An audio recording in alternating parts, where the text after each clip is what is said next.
Okay, the next type of charging that we have is again charging by contact, but this time this is by or through conduction. So this is different than friction. Friction, we had to use two objects that were coming into contact and actually rubbing against each other. This is the same thing where they do have to make contact, but they don't have to rub. This is already going to deal with an object that is charged, and you now have the conduction or the movement of charges from one substance to another. And this often happens between a charged object or material and a neutral object or material. And so you can see here we've got one that is negatively charged and we have an object here that is neutral.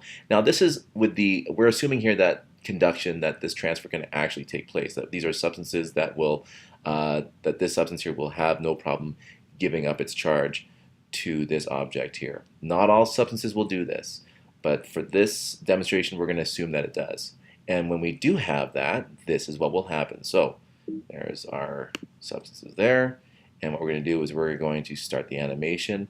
We're going to have this substance actually come into contact, and you'll see we start having this movement here. Some of these electrons start to shift in here because of the repulsion to the negative charges there. But what's more important is because they're touching and because the conduction can occur, we start to have these negative charges move in and sort of split the difference here. We have these negative charges that will stay on this object, but some of them will move into this object, and we end up having is once this object sort of moves up and away, we end up having two negatively charged objects.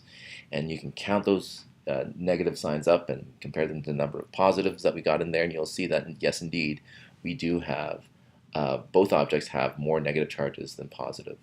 So again, just to rewind this, we started off with objects that were basically one was neutral, one was negative, and in this animation you can see that we ended up having two objects that were negatively charged. That's charging by contact through conduction.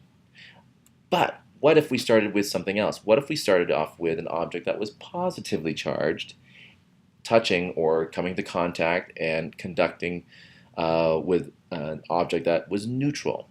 So let's take a look.